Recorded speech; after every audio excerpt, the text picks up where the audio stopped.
حضرات گرامی قدر، اللہ رب العالمین نے دنیا کے اندر ہمیں بھیجنے کے بعد ہمیں زندگی گزارنے کا جو طریقہ کار بتلا دیا، اس زندگی گزارنے کے طریقہ کار کا نام دین اسلام ہے۔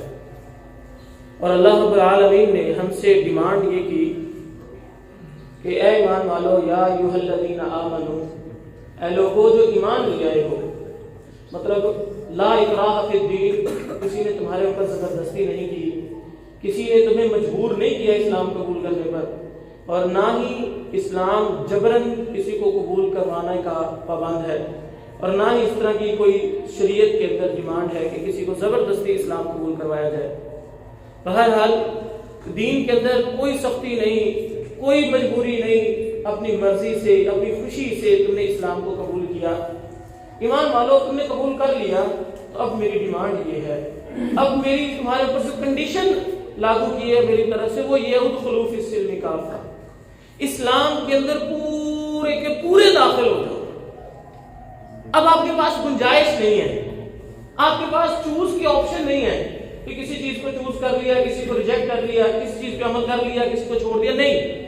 ایمان لے آئے ہو، ایمان قبول کر لیا، اسلام قبول کر لیا، اب ڈیمانڈ اللہ کی طرف سے یہ ہے، ایمان والو ادخلوا فی السلم کافہ، اسلام میں پورے کے پورے داخل ہو جاؤ۔ ہر چیز کے اندر تمہارے نظریات ہو، تمہارے عبادات ہو، تمہارے اخلاقیات ہو، تمہارے کردار کا معاملہ ہو، تمہاری خوشی کو سیلیبریٹ کرنے کا معاملہ ہو، غمی کے اوپر آپ کے انداز کس طرح کے ہونے چاہیے، آپ کا کاروبار کیسا ہونا چاہیے، آپ کی سیاست کیسی ہونی چاہیے، آپ کا ملک کے ساتھ لگاؤ کیسا ہونا چاہیے، ہر چیز کے بارے میں اسلام نے کمپلیٹ رہنمائی آپ کو دے دی، مکمل طور پر آپ کو رہنمائی دے دی۔ اسلام ہر لحاظ سے عبادات کے لحاظ سے، اخلاق و کردار کے لحاظ سے، نظریات کے اعتبار سے، معاشرے کے اعتبار سے، نفسیات کے اعتبار سے، سیاست کے اعتبار سے مکمل، اکمل، جامع دین، کسی قسم کا کوئی بہام شریعت کے اندر موجود نہیں ہے، کوئی بھی۔ ایک مثال دے کے بات کو واضح کرتا ہوں۔ اب غور کریں، قضائے حاجت کے لیے جانا، ٹوائلٹ وغیرہ کے لیے جانا، پیشاب وغیرہ کے لیے، یہ انسان کی انتہائی پرائیویٹ ایکٹیویٹی ہے، بالکل انتہائی پرائیویٹ ایکٹیویٹی۔ یہ ایسا عمل ہے جس کا کسی دوسرے بندے کے ساتھ کوئی تعلق نہیں، نہ بیوی کے ساتھ، نہ بچوں کے ساتھ، نہ ماں باپ کے ساتھ، یہ ٹوٹلی انتہائی پرائیویٹ ایکٹیویٹی انسان کا قضائے حاجت کے لیے جانا۔ لیکن دیکھیں، اسلام نے جہاں پر بھی آپ کو طریقہ بتلایا، اصل میں اللہ کے نبی صلی اللہ علیہ وسلم کے نبوت سے پہلے جو مکے کے مشرکین کا طرز عمل تھا وہ یہ تھا کہ جب انہوں نے قضائے حاجت کے لیے جانا ہوتا تو 3 4 5 لوگ ٹولیوں کی شکل میں اکٹھے ہوتے، پیشاب کر کے چلے جاتے۔ اس دور میں اس طرح واش روم تو نہیں ہوتے تھے نا، پہلیوں وغیرہ میں جانا ہوتا تھا کھلی جگہوں پہ، تو اکٹھے جاتے ٹولیوں کی شکل میں، اور جہاں جا کر قضائے حاجت کرنی تھی وہاں اکٹھے قریب بیٹھ جاتے، تو ایک دوسرے کے ساتھ مذاق بھی کرتے، ٹھٹھا بھی اڑاتے، شغل مغل لگاتے، ایک دوسرے کے ساتھ باتیں کرتے، وہ میٹنگ پوائنٹ بنا ہوتا ہے۔ یہ ان کا طریقہ کار ہے۔ اللہ کے نبی صلی اللہ علیہ وسلم نے کیا تعلیمات دی؟ صحابی بیان کرتے ہیں کہ اللہ کے نبی صلی اللہ علیہ وسلم نے جب قضائے حاجت کے لیے جانا ہوتا تو ہم سب سے دور چلے جاتے، اکیلے دور، ہماری نظروں سے اوجھل ہو جاتے، اتنا دور جاتے، اکیلے جاتے۔ نظروں سے دور ہونے کے بعد پھر بھی الگ اعلان اوپن جگہ پر نہ بیٹھتے، کسی اوٹ کو تلاش کرتے، کسی چٹان کی، کسی پتھر کی، کسی اور چیز کی، کسی درخت وغیرہ کی، کسی جھاڑی، اوٹ تلاش کر کے چھپ کے اس کی اوٹ میں بیٹھا کرتے۔ اب جب ادھر اوٹ تلاش کر لیتے تو بیٹھنے سے پہلے دعا کرتے، بسم اللہ شروع کرتا ہوں اللہ کے نام سے، اللہم، اے میرے اللہ، انی اعوذ بک من الخبث والخبائث، میں ناپاک جنوں اور جننیوں سے تیری پناہ مانگتا ہوں۔ کیا مطلب کہ اللہ اب میں برہنہ ہونے لگا ہوں، قضائے حاجت کروں گا، ظاہری بات ہے ناپاکی کی حالت میں ہوں گا اور برہنہ بھی ہوں گا، تو یہ سرکش جنوں جننیوں کے لیے بڑا ہی سنہری موقع ہوتا ہے کسی پر حملہ کرنے کا۔ جو انسان پاک صاف رہتا ہے اس کے اوپر جن اتنی جلدی افیکٹ نہیں ڈال سکتے، اثر نہیں کر سکتے۔ تو اللہ میں قضائے حاجت کے لیے ہونے لگا ہوں، برہنہ ہونے لگا ہوں، اور پھر میں نے ناپاکی کی حالت میں بھی ہونا، اللہ میں تجھ سے پناہ مانگتا ہوں میرے اوپر کوئی سرکش جن یا جنی حملہ نہ کرے۔ اچھا، بیٹھنے لگے، بیٹھتے وقت بھی اللہ کے نبی صلی اللہ علیہ وسلم اس چیز کا دھیان رکھتے ہوئے باقاعدہ تعلیمات دی کہ بیٹھتے وقت نہ اپنا منہ کعبے کو کرنا ہے، نہ پشت کعبے کو کرنی ہے۔ نہ منہ نہ پشت، کعبے کی طرف نہ فرنٹ ہونی چاہیے نہ بیک ہونی چاہیے. اچھا بیٹھ گیا، قضائے حاجت کرنے لگے. قضائے حاجت سے فارغ ہوئے تو پانی کے ساتھ پاکیہ حاصل کرنی ہے، اور اگر پانی نہیں ملتی تو شریعت نے یہ بھی بتایا، اللہ کے نبی صلی اللہ علیہ وسلم نے فرمایا طاق عدد کے اندر پتھر کو استعمال کرنا ہے، جو مٹی کے ڈھیلے استعمال کرنے طاق عدد میں کرنے ہیں، 3 5 7 اس طرح صفائی کرنی. کر لی، فارغ ہو گئے، اب کپڑے اوپر کر لیے تو دعا پڑھ لی، غفرانک، اللہ میں تجھ سے معافی مانگتا ہوں، میں کچھ لمحوں کے لیے، اگرچہ میری مجبوری تھی، کچھ لمحوں کے لیے میں تجھ سے غافل رہا، میں بدنگی کی حالت میں تھا، میں ناپاکی کی حالت میں تھا، اس لیے تیرا نام نہیں لے سکتا تھا، میں تجھ سے غافل رہا، اس لیے اللہ مجھے معاف کر دے. کمزوری ہے، الحمدللہ اللہ میں شکر ادا کرتا ہوں تو نے مجھے صحت عطا کی. مطلب آپ غور کریں، انتہائی پرائیویٹ ایکٹیویٹی ہے، شریعت نے اس کا بھی پورے کا پورا آپ کو طریقہ بتلا دیا. باقاعدہ مکے کے مشرکین صحابہ کرام کا مذاق اڑانے لگے. جب اللہ کے نبی صلی اللہ علیہ وسلم نے قضائے حاجت کا طریقہ بتایا تو انہوں نے مذاق اڑایا، یہ تمہارا کیسا دین ہے، یہ کس طرح کا تمہارا اللہ ہے، یہ کس طرح کا تمہیں اس نے دین دیا ہے، یہ کوئی باتیں نہیں بتانے والی، یہ چھوٹی چھوٹی باتیں بھی بتاتا ہے. تو صحابہ کرام رضوان اللہ مجمعین کہنے لگے الحمدللہ، اللہ کا بڑا کرم ہے، اللہ کا شکر ہے کہ اس نے اتنی چھوٹی چھوٹی چیزوں پر بھی ہماری رہنمائی کر دی. یہ فخر کی بات ہے. جاؤ، میں دعویٰ کرتا ہوں اسلام کے علاوہ کوئی دین لے کر آؤ، کوئی دین، کوئی مذہب، کوئی نظریہ، کوئی ضابطہ حیات، دنیا میں جتنے مذاہب ہیں لاؤ، اس کے اندر اتنی ڈیٹیل سے کسی چیز کی رہنمائی موجود ہو. اللہ کی قسم کھا کے کہتا ہوں، شریعت نے زندگی کے تمام معاملات کا احاطہ کیا ہوا ہے، تمام کے تمام معاملات کے بارے میں رہنمائی کرتی ہے. آپ کو نہیں پتا چلتا تو یہ آپ کا قصور ہے، کسی اہل علم سے پوچھ لو، پوچھو تو صحیح. آج بھی جمعے کے بعد اگر آپ کے ذہن میں کوئی بھی زندگی کا ایسا مسئلہ ہے جس کے بارے میں آپ کو لگتا ہے شریعت نے رہنمائی نہیں کی، بیٹھیں ضرور، جمعے کے بعد ڈسکس کریں گے ہم انشاءاللہ. ہر چیز کے بارے میں شریعت نے بتایا. یہ کیسے ممکن ہے کہ جو شریعت تمہیں قضائے حاجت کا طریقہ بتاتی ہو، وہ شریعت تمہیں عقائد کے معاملے میں رہنمائی نہ کرے؟ کہ تمہارا دل کرے تو کسی چادر کے جا کے کسی جگہ چادر چڑھانا شروع کر دو، تمہارا دل کرے تو کہیں ماتھا ٹیکنا شروع کر دو، تمہارا دل کرے تو جہاں مرضی تم کس کو مرضی اللہ کا شریک کرا لو، کہ یہ بھی جائز ہے وہ بھی جائز ہے. کیوں؟ شریعت کی رہنمائی موجود نہیں. یہ ہماری کم بختی ہے. شریعت نے نماز پڑھنے کا مکمل طریقہ بتا دیا، مکمل. یہ ہماری غلطی ہے کہ ہم جس طرح دل کرتا ہے نماز پڑھتے ہیں، جہاں دل کرتا ہے ہاتھ باندھتے ہیں، جہاں جتنا دل کرتا ہے ہاتھ اٹھاتے ہیں، جہاں دل کرتا ہے باندھ لیتے ہیں، جب دل کرتا ہے رمضان کر لیتے ہیں، کسی کا دل کرتا ہے تو چھوڑ دیتا ہے، کسی کا دل کرتا ہے تو جلسہ استراحت کرتا ہے، کسی کا نہیں کرتا. کوئی رکوع کس طرح کر رہا ہے، کوئی کس طرح کر رہا ہے، کوئی جلدی میں کر رہا ہے، کوئی آرام سے کر رہا ہے. یہ کمیاں کوتاہیاں ہماری تو ہو سکتی ہیں، شریعت نے مکمل طور پر ڈیٹیل کے ساتھ ہر چیز بیان کر دی. نہیں یقین آتا جاؤ، میرا دعویٰ ہے صحیح بخاری کھول لو. دنیا کا کوئی مسلک جو اپنے آپ کو اہل سنہ کہلواتا ہے اور کہہ کر دکھائے کہ صحیح بخاری کی حدیث ہے، کہ مطلب ساری حدیثیں صحیح ہیں، صحیح مسلم کی ساری حدیثیں صحیح ہیں، جاؤ کتاب الصلاۃ پڑھ لو. اللہ کی قسم اگر نماز پڑھنے کا پورا طریقہ نہ ملا تو مجھے آ کے بتا دینا کہ سر آپ جھوٹ بول رہے تھے، میں ممبر میں چڑھنا چھوڑ دوں گا. کرو تو صحیح، کوشش تو کرو، ٹائم ہی نہیں ہے آپ کے پاس. غلطی پھر ہماری ہے کہ اسلام کی. اسلام نے روزہ رکھنے کا مکمل طریقہ بتایا، افطاری کب کرنی ہے، لیٹ کرنی ہے کہ نہیں کرنی، سب بتایا. ہماری غلطی ہے کہ ہم اس کو صحیح طرح سے سمجھتے رہے. زکوٰۃ کا اتنا مضبوط نظام دیا، 3 سال صرف اور صرف 3 سال اگر تمام مسلمان صحیح طریقے سے زکوٰۃ ادا کر دیں، پوری دنیا سے غربت ختم ہو جائے، پوری دنیا سے.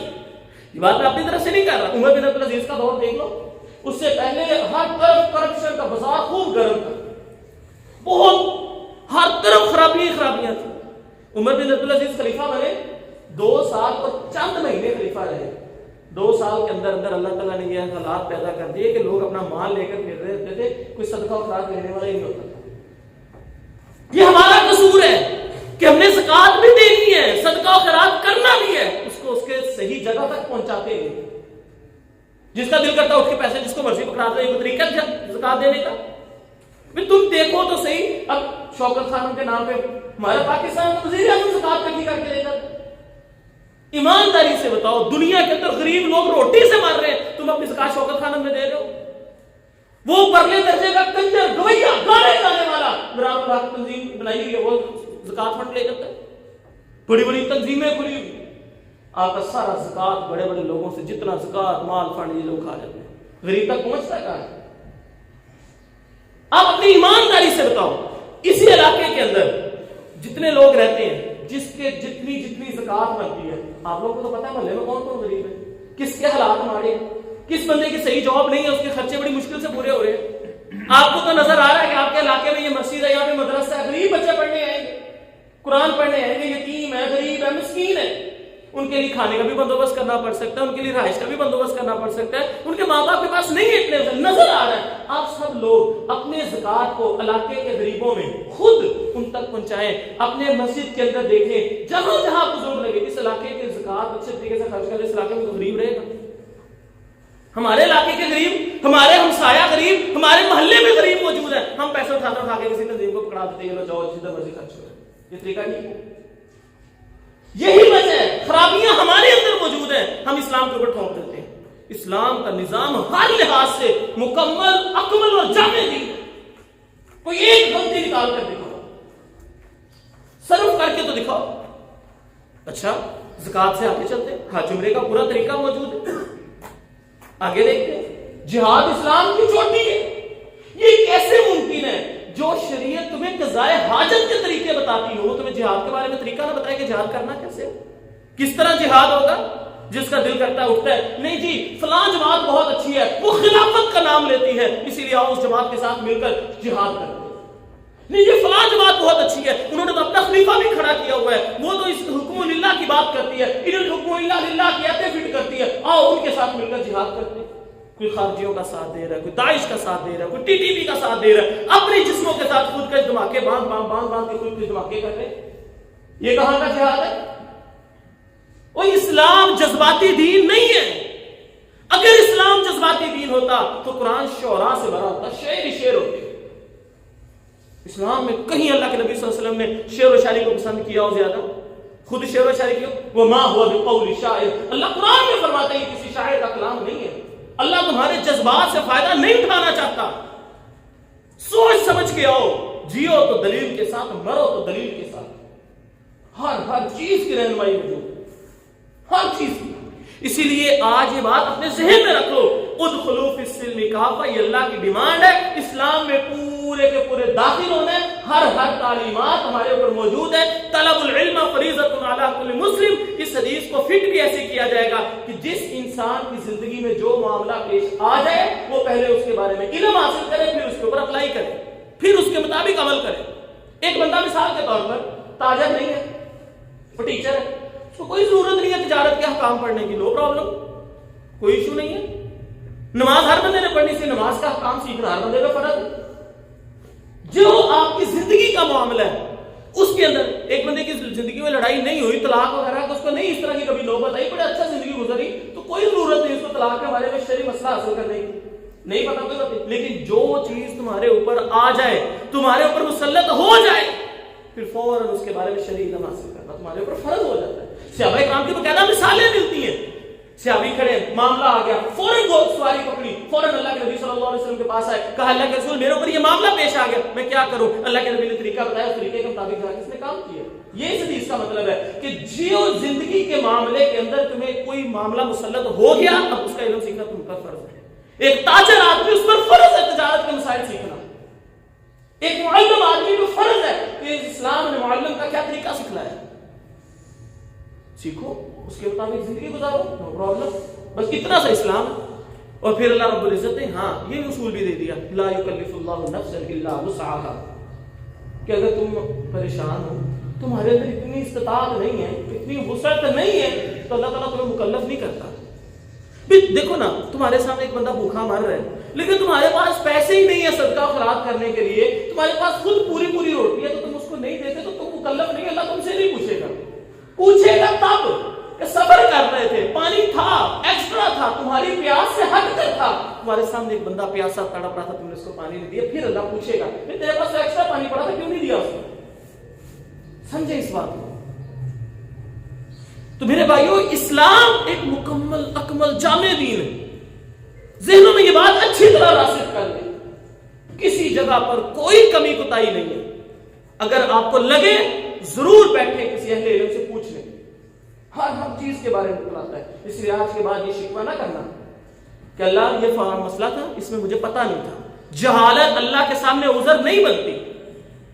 قیامت کا دن ہوگا نا، جنتی جنت کے دروازے پر جب آئیں گے اور جہنمی جہنم کے دروازے پر آئیں گے تو اللہ تعالیٰ قرآن پاک میں فرماتے ہیں وَسِيقَ الَّذِينَ كَفَرُوا إِلَى جَهَنَّمَ زُمَرًا حَتَّى إِذَا جَاءُوهَا فُتِحَتْ أَبْوَابُهَا وَقَالَ لَهُمْ خَزَنَتُهَا أَلَمْ يَأْتِكُمْ رُسُلٌ مِّنكُمْ يَتْلُونَ عَلَيْكُمْ آيَاتِ رَبِّكُمْ وَيُنذِرُونَكُمْ لِقَاءَ يَوْمِكُمْ هَذَا قَالُوا بَلَىٰ وَلَٰكِنْ حَقَّتْ كَلِمَةُ الْعَذَابِ عَلَى الْكَافِرِينَ. جہنم کے دروازے پوچھیں گے تمہارے پاس کوئی اللہ کا رسول نہیں آیا تھا جو تمہیں اللہ کی آیتیں پڑھ پڑھ کر سناتا؟ آگے سے کافر کہیں گے آیا تھا، ہمیں آواز تو پہنچتی تھی کہ آخری نبی آ چکا ہے، یہ ہمارا نبی ہے، اس نے ہمیں یہ تعلیمات کی، پتہ تو تھا. آگے سے پوچھتے کہ قالوا بلا ولکن حقت کلمۃ العذاب پھر ضروری ہے، تمہارا حق بنتا ہے، تمہارے اوپر ضروری ہے کہ تمہیں عذاب دیا جائے، سزا دی جائے. نبی آیا تیرے رب کا پیغام لے کر آیا، تم نے اپنے رب کے پیغام کی طرف توجہ ہی نہ دی، چل جا. ہمارے نبی آ چکے، تعلیمات آ چکی، ہم نہیں سیکھتے تو یہ ہمارا قصور ہے، اللہ کے سامنے ہم عذر پیش نہیں کر سکتے. یاد رکھنا جہالت اللہ کے سامنے عذر نہیں ہے، اور اسلام مکمل دین ہے، ہر چیز کے بارے میں چونکہ بتاتا ہے، اسی لیے آپشن ہی نہیں ہے ہمارے پاس. اللہ تعالیٰ نے نا ہمیں پیدا کس طرح کیا؟ اب اللہ تعالیٰ نے نا ہم سے وعدہ لیا، قرآن میں آتا ہے الست بربکم قالوا بلی. اللہ نے جب ہماری روحوں کو پیدا کیا تو ہم سے پوچھا، ہماری روحوں سے الست بربکم مجھے رب مانتے ہو؟ ہماری روحوں نے وعدہ کیا تھا ہاں قالوا بلی مانتے ہیں. اب ایماندار سے تو کسی کو یاد ہے کہ اللہ کے سامنے پیش ہو کہ اس نے وعدہ کیا ہو؟ نہیں. اللہ نے اس وعدے کو ہماری خصوصیت بنا دی، ہماری زندگی میں شامل کر دیا، ہماری باڈی کی ریکوائرمنٹ رکھ دی. اللہ نے ہم کو عبد بنا کے پیدا کر دیا. کوئی انسان بغیر رب کے رہ ہی نہیں سکتا. ہر انسان کا کوئی نہ کوئی رب ضرور ہوتا ہے. عبد ہے نا، پیدا ہی عبد ہوئے. عبد کہتے ہیں بندے کو، غلام کو. ہم تو غلام پیدا ہوئے. غلام کے پاس کوئی آپشن ہوتی ہے کہ غلام اپنے مالک کے سامنے مرضی کرے، نہیں کرنا، یہ کرنا، یہ نہیں کرنا؟ مالک کی مرضی چلتی ہے یا غلام کی مرضی چلتی ہے؟ مالک کی مرضی چلتی ہے. ہاں کسی جگہ پر کوئی گزر آ جائے، بیمار ہے، کوئی تکلیف ہے، کوئی پریشانی ہے، کوئی مسئلہ بن گیا تو ٹھیک ہے، مالک نرمی کرتا ہے. ایسے ہی ہے ہم بھی اگر شریعت کے معاملے میں کسی جگہ کوئی پریشان ہو جاتے ہیں تو فاتقوا اللہ ما استطعتم. قرآن مجید کیا ہے؟ جتنی استطاعت ہے اتنا ڈر جاؤ. کوئی عذر ہوگا تو اللہ قبول کر لے گا، اتنی سی بات. لیکن اللہ نے ہمیں غلام پیدا کیا اور غلام کے پاس آپشن کی چوائس ہوتی ہی نہیں ہے، آپشن ہوتے ہی نہیں ہے. رب تو ہم بناتے ہیں. کسی نے اپنے رب اللہ کو بنایا ہوا ہے، کسی نے رب اپنے کاروبار کو بنایا ہوا ہے، کسی نے رب اپنے پیسے کو بنایا ہوا ہے، کسی نے رب اپنے آباء و اجداد کو بنایا ہوا ہے. جو بندہ اپنے آباء و اجداد کے مطابق زندگی گزارتا ہے اسے اللہ کی تعلیمات کی پرواہ نہیں، اس کا مطلب اس کے آباء و اجداد اس کے رب ہے. جو اللہ کی بتائی ہوئی تعلیمات کے مطابق زندگی گزارتا ہے اس کا مطلب اس کا مالک اللہ ہے، اس کا رب اللہ ہے. جو بندہ اپنے کاروبار کے مطابق زندگی گزارتا ہے، میرا کاروبار اتنے بجے شروع ہوتا ہے، میں اتنے بجے اٹھوں گا، نماز جاتی ہے تو جائے، 7 بجے میری ڈیوٹی شروع ہوتی ہے تو میں نے 6:30 اٹھنا ہے، میں ڈیوٹی سے اتنے بجے فارغ ہوتا ہوں، شادی فنکشن ہر چیز میں نے اپنی ڈیوٹی کے حساب سے رکھنی ہے، مجھے دین کا کوئی سروکار نہیں. اس کا مطلب آپ کی ڈیوٹی آپ کا رب بنی ہوئی ہے. اگر آپ کا ہر چیز اٹھنا بیٹھنا پیسے سے شروع ہوتا ہے، بیٹھنا پیسے سے، ہر چیز پیسہ پیسہ پیسے کے مطابق آپ کے سارے فیصلے ہوتے ہیں تو پیسہ آپ کا رب بنا ہوا ہے. بعض لوگ کہتے ہیں نہیں جی نہ مجھے چودراہٹ کی فکر ہے، نہ مجھے پیسے کی فکر ہے، مجھے کوئی فکر نہیں، میرے دل میں جو آتا ہے میں وہ کرتا ہوں. تو اللہ تعالیٰ فرماتے ہیں افرأیت من اتخذ الہہ ہوا. اور اس سے پوچھو تو نے اپنے نفس کو اپنا رب بنا لیا؟ جو دل میں آتا ہے وہ کرتا ہے. رب تو ہم بناتے ہیں کسی نہ کسی کے مطابق ہم زندگی گزارتے ہیں. ہم اللہ الصمد نہیں ہے، اللہ بے نیاز ہے، ہم بے نیاز نہیں ہیں. یہ اللہ کی صفت ہے بے نیاز ہونا. اسی لیے رب تو ہم نے کسی نہ کسی کو اپنی زندگی میں بنایا ہوا. اسی لیے کوشش کریں، ڈھونڈیں کہ آپ کی زندگی میں رب کون ہے. کیا واقعی اللہ رب ہے؟ تو پھر اللہ سے امید رکھیں، اللہ ضرور جنتیں عطا کرے گا. اور اگر اللہ رب نہیں تو پھر اللہ سے امیدیں بھی اس طرح کی مت رکھو. اور یہ بات بھی ذہن میں رکھیے گا، ادخلوا فی السلم کافہ، پورا داخل ہونا ہے نا تو ہمارے پاس آپشن نہیں بچی. ایسا نہیں ہو سکتا کہ ہم یہ کام کریں اور یہ چھوڑ دیں.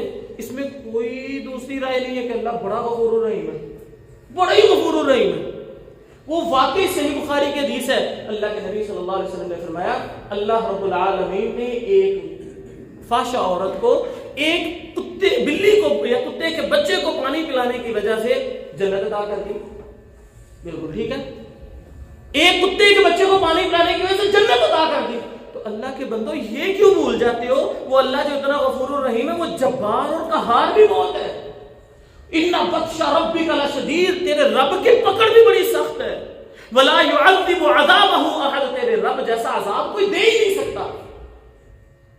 یہ دونوں چیزیں ساتھ ساتھ رکھو نا. وہ اللہ جو ایک کتے کے بچے کو پانی پلانے کی وجہ سے جنت عطا کر سکتا ہے. صحیح بخاری میں حدیث موجود ہے اللہ نے ایک عورت کو اس وجہ سے جہنم عطا کر دی کہ اس نے ایک بلی کے بچے کو بھوکا پیاسا رکھ کے تڑپا کے مار دیا تھا. اگر کتے کے بچے کو پانی پلانے سے جنت ملی تو بلی کے بچے کو بھوکا مارنے کی وجہ سے جہنم بھی مل گئی. بالکل ایسے یہ بات ذہن میں رکھو. اللہ رب العزت اگر آپ کے صحیح عقیدے کی وجہ سے تمہیں جنت دے سکتا ہے تو تمہارے غلط نظریات کی وجہ سے تمہیں جہنم بھی دے سکتا ہے. ہو سکتا ہے اللہ کو تمہاری کوئی ایک نماز پسند آ جائے, اس نماز کی بدلے تمہیں جنت مل جائے. یہ بھی عین ممکن ہے کہ کوئی ایک نماز اللہ کو تمہاری اتنی بری لگے کہ تمہارے سارے عمل برباد کر کے وہ نماز تمہارے لیے جہنم کا بالن بن جائے. ہو سکتا ہے تمہارا کسی مسجد میں کسی جگہ پر 1 روپیہ اللہ کی راہ میں خرچ کرنا اللہ کو اتنا پسند آ جائے اللہ اس کے بدلے میں جنت دے دے. عین ممکن ہے کہ تمہارا کسی جگہ پر اسی طرح ریاکاری کے اندر خرچ کرنا تمہارے لیے جہنم کا باعث بن جائے. عین ممکن ہے کوئی ایک روزہ تمہارا پسند اللہ کو آ جائے جنت مل جائے. یہ بھی عین ممکن ہے کہ ایک روزہ اللہ کو ناپسند آ جائے اس کے بدلے میں بھی جہنم مل سکتی ہے. عین ممکن, اللہ سب کر سکتا ہے. کیا آپ کو حدیث یاد نہیں؟ اللہ کے نبی صلی اللہ علیہ وسلم نے کیا فرمایا, 2 بھائی تھے, ایک بڑا اچھا تھا, بڑا نیک تھا, بڑا پارسا تھا, دوسرا بڑا بدتمیز تھا, بد اخلاق تھا, بد کردار تھا, کوئی نیکی نہیں کرتا تھا. اچھا بھائی برے بھائی کو ہمیشہ سمجھاتا رہتا, زندگی ایسی گزر رہی ہے. ایک دن کیا ہوا کہ اس کے اچھے بھائی نے اپنے برے بھائی کو تنگ آ کر یہ کہہ دیا کہ جا, تو اتنا بدتمیز ہے, اتنا برے اخلاق کا مالک ہے, اتنا گندا ہے, تیرے اوپر اثر ہی نہیں کرتی کوئی بات, جا تجھے اللہ تعالیٰ کبھی معاف ہی نہیں کرے گا. اللہ کو یہ بات اتنی بری لگی کہ تو کون ہوتا ہے میرے کو حکم چلانے والا کہ میں معاف نہیں کروں گا. اللہ رب العالمین نے اس نیک آدمی کے ساری نیکیاں اس ایک بات کی وجہ سے ضائع کر کے اس کو جہنم میں پھینک دیا, اور جس کے بارے میں اس نے کہا تھا تجھے اللہ معاف نہیں کرے گا, اللہ کہتا ہے لو میں نے اس کو معاف کر دیا, مجھے کوئی روک کے دکھایا اور اس کو جنت میں ڈال دیا. ممکن اللہ کچھ بھی کر سکتا ہے. اب کرنا کیا ہے؟ تتجافى جنوبهم عن المضاجع يدعون ربهم خوفا وطمعا. خوف اور طمع کے ساتھ زندگی گزارنی ہے. تمہاری پوری زندگی کے اندر ایک طرف تمہارے دل کے اندر خوف اللہ کا طاری ہونا چاہیے, ایک طرف اللہ کی رحمت طاری ہونی چاہیے. اللہ قرآن میں فرماتے ہیں تتجافى جنوبهم عن المضاجع يدعون ربهم خوفا وطمعا. اللہ سے ڈرنا بھی ہے, اللہ سے امید بھی رکھنی ہے, اللہ سے رحمت کی بھی امید, اللہ سے ڈرنے کی بھی امید. ہوگا کیا؟ امام ابن قیم نے بڑی اچھی مثال دے کر سمجھایا. ایک پرندے کی مثال لے لو, اس کا ایک پر خوف والا ہے تو ایک پر اس کا رحمت اور امید والا ہے. اگر پرندے کا ایک بھی پر کاٹ دیا جا سکتا ہے, اسی طرح بندے کے دل میں خوف اور امید دونوں چیزیں ہوتی ہیں. اگر خوف ختم ہو گیا خالی امید ہی امید ہے, اس کا مطلب ہے تمہاری زندگی صحیح نہیں گزری, تم ناکام ہو جاؤ گے. جیسے ہمارے معاشرے میں نہ نماز کی پرواہ, نہ عقیدے کی پرواہ, نہ نماز کی, نہ روزے کی, نہ حج کی, نہ زکات کی, کوئی نیکی کی پرواہ نہیں, نہ اخلاق و کردار کا مسئلہ پتہ ہے, نہ شریعت کے اندر خوشی کیسے منانی یہ پتہ ہے. زندگی کا ہر معاملہ اپنی مرضی سے گزار ہے, اور جب کہ چھٹو جی اللہ بڑا غفور الرحیم ہے, اللہ معاف کرنے والے, اللہ معاف کرنے والے, اس میں کوئی شک نہیں ہے. تو اللہ جبار کا ہار بھی تو ہے. تیرے دل میں صرف اللہ کی رحمت کا خوف کیوں نہیں ہے؟ اور اگر خوف نہیں ہے سمجھ تو اللہ کی صفت کا انکار کر رہا ہے. تیری زندگی میں اسی لیے امن و سکون نہیں ہے. اور اگر کوئی بندہ صرف اللہ سے ڈرتا ہی رہے, ہر بات پہ اللہ تعالیٰ مجھے اس چیز کی وجہ سے بھی جنت دے سکتا ہے, اس وجہ سے بھی دے سکتا ہے, اس وجہ سے, اور اللہ سے جنت کی امید ہی نہ رکھے, تو وہ بھی انسان کا کام اور مراد ہے, نہ مراد ہے وہ شخص. خوف اور طمع کے ساتھ زندگی گزارو.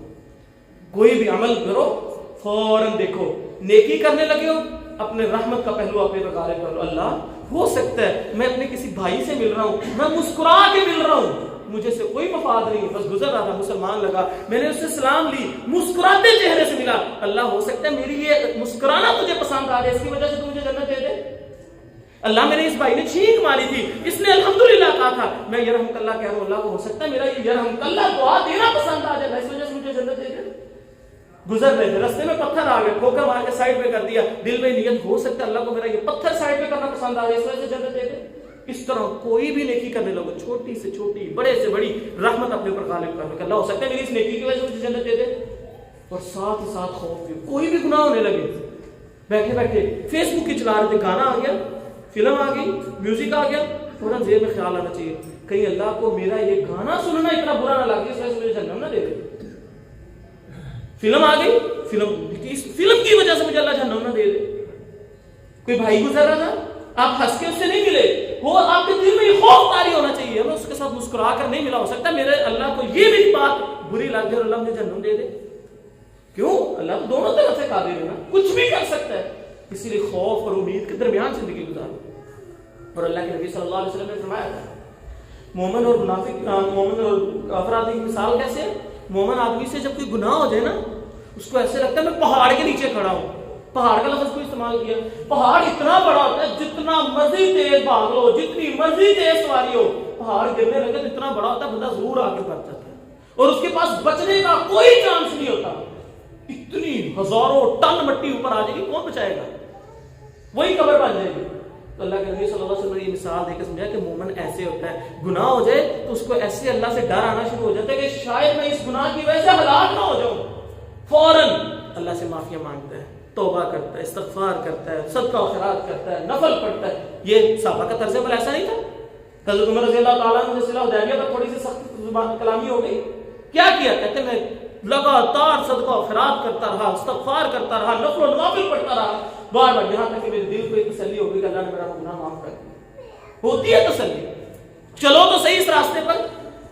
تو مومن کی مثال ایسی ہے، گناہ ہو جائے تو ایسے لگتا ہے میں پہاڑ کے نیچے آنے والا ہوں، فوراً اللہ کی طرف رجوع کرتا ہے، اللہ معاف کر دیتا ہے۔ اور کافر، منافق، فاسق اور فاجر کی مثال، بڑے بڑے گناہ کرتا ہے، بس اس کو اتنی سی پرواہ ہوتی ہے، نہ مکھی بیٹھے سے اڑا دی، بس اس سے زیادہ اس کو پرواہ ہی نہیں ہوتی۔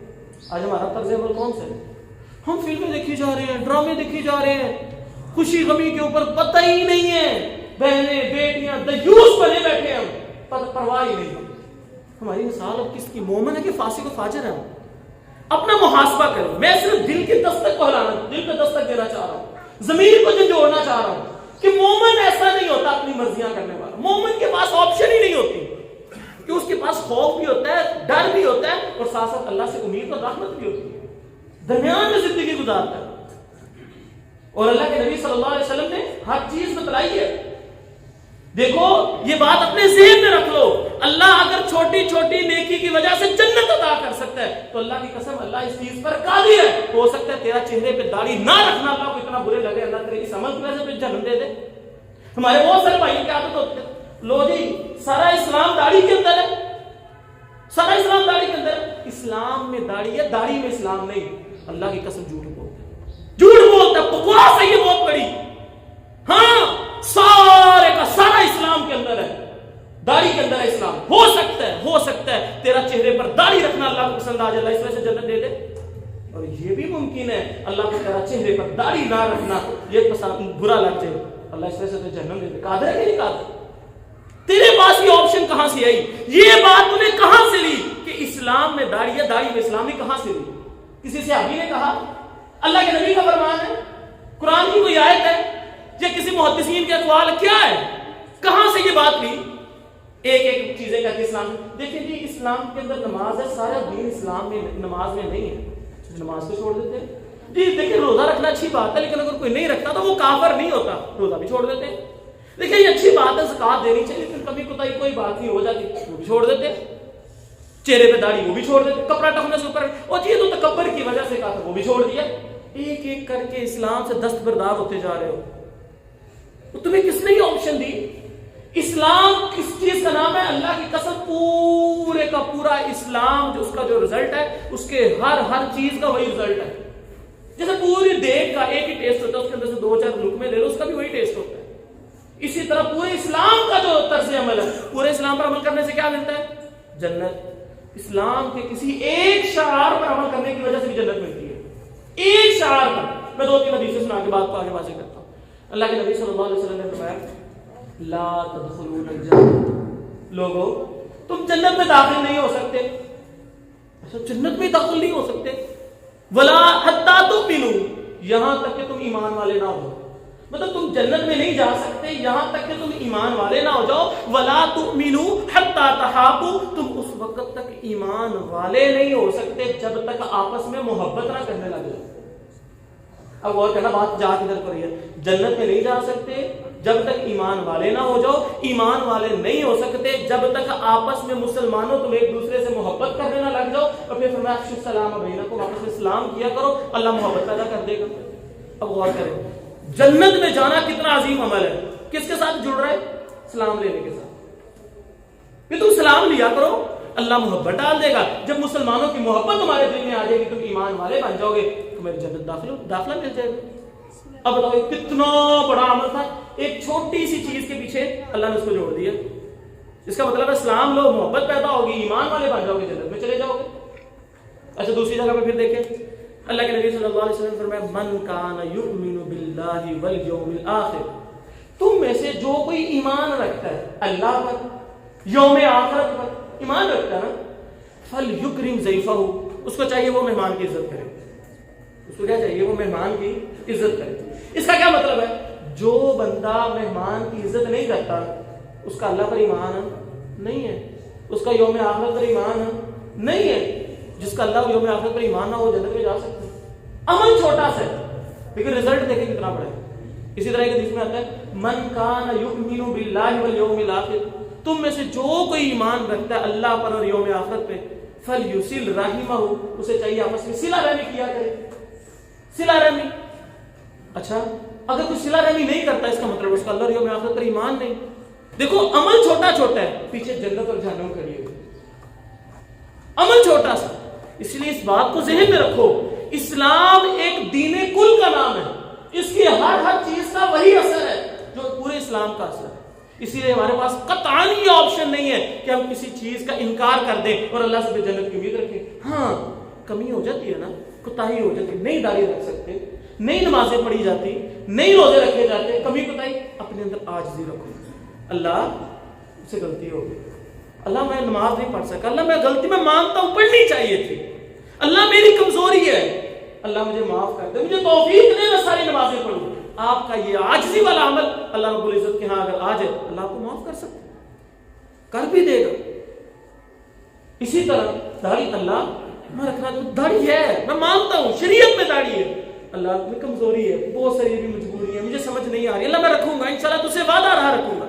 کسی نے اگر داڑھی کا کہے اچھا انشاءاللہ اللہ سے دعا کرے اللہ توفیق دے رکھوں گا. ایک یہ طرز ہے ہمارا، ایک یہ طرز ہے. اور دیکھیں جی اسلام میں داڑھی نہیں ہے، سارا کا سارا اسلام داڑھی کے اندر نہیں ہے. اس کا کیا مطلب ہے؟ بھی ایک تم عمل نہیں کر رہے اوپر سے تم اس کو حقیر جان رہے ہو، ایک تم نماز نہیں پڑھ رہے اوپر سے تم کہہ رہے سارا کا سارا دین نماز کے اندر نہیں ہے، ایک تم کپڑا ٹخنوں سے اوپر نہیں کرتے اوپر سے کہتے ہو کہ سارا کا سارا اسلام کپڑا اوپر رکھنے میں نہیں. کس طرح کی باتیں کرتے ہو؟ یہ تکبر. فرشتے نے جو ابلیس ہے نا شیطان، بڑی عبادت کی، صرف ایک سجدہ کرنے سے انکار کیا تھا اور اللہ نے پوچھا تھا یہ کیوں نہیں کیا؟ کہہ سکتا تھا نا اللہ غلطی ہوگی چل کر لیتا ہوں بعد میں کر لوں گا، عذر پیش کر دیتا، ہو سکتا ہے معافی ہو جاتی. نہیں، تکبر آ گیا تھا نا. تکبر کیا کہا؟ لا نہیں، یہ مٹی سے بنا ہے میں آگ سے بنا ہوں، میں اونچا ہوں، میں اسے افضل ہوں، نہیں کروں گا. اللہ کو یہ ادا بری لگی، کہا دفع ہو جا، ذلیل، ساری نیکیاں ضائع ہو گئی. یہ طرز عمل ہے. اسی طرح عبادت کرنے والوں کو بھی سوچنا چاہیے کہ یہ نہ ہو کہ عبادت کرتے کرتے نیکی کرتے کرتے تمہارے اندر تکبر آ جائے اور تم اس تکبر کی وجہ سے دوسروں کو لے لو. شیخ سعدی رحمہ اللہ علیہ تہجد پڑھ رہے تھے، بیٹا بھی ساتھ ہوتا، تہجد پڑھی، تہجد پڑھ کے فارغ ہو کہنے لگا ابو ہم کتنے اچھے ہیں تہجد پڑھ رہے ہیں، کتنے لوگ ہیں جو سوئے ہوئے انہوں نے تہجد بھی پڑھی. شیخ سعدی رحمہ اللہ علیہ کہنے لگے اللہ کے بندے اس سے بہتر تھا تو بھی تہجد نہ پڑھتا، یہ زیادہ بہتر تھا بجائے اس کے کہ تو نے دوسروں کو اپنے سے حقیر سمجھنا شروع کر دیا. اسی لیے خدا آؤ اسلام کے اوپر عمل کرو، نیکی کرو اور گناہوں سے بچو، خوف اور طمع کے درمیان رہ کر زندگی گزارو. اسی لیے یہ بات بھی ذہن میں رکھو، فحاشی بھی اسلام کے اندر منع ہے، اسی لیے جو بندہ مسلمانوں میں فحاشی پھیلانے کو پسند کرتا ہے وہ بھی اسلام کے ساتھ اس کا تعلق نہیں. میں نے اصل میں آگے فحاشی کے اوپر تھوڑا سا تذکرہ کرنا تھا کہ لانگ مارچ وغیرہ عورت گار ہے لیکن وقت ختم ہو گیا. اسی لیے اس بات کو اچھی طرح سمجھ لو, شریعت کا ہر عمل اس پر عمل کرنا چاہیے, چاہے وہ بے حیائی اور فحاشی کیوں نہ ہو. اگر ایک بندہ ہر لحاظ سے پرفیکٹ ہے, ہر لحاظ سے صحیح ہے, لیکن فحاشی اور ریانی کے اندر پڑا ہوا ہے, تو اس کو یہ حدیث یاد رکھنی چاہیے. اللہ کے نبی صلی اللہ علیہ وسلم نے فرمایا جو بندہ مسلمانوں میں فحاشی پھیلانا چاہتا ہے یہ یاد رکھے اس کا اسلام کے ساتھ کوئی تعلق نہیں ہے. اللہ رب العزت سے دعا ہے اللہ رب العزت میں صحیح معنوں میں اسلام کو سمجھنے کی اور صحیح معنوں میں اسلام پر عمل پیرا ہونے کی اور دوسروں کو اس کی دعوت دینے کی توفیق عطا فرمائے.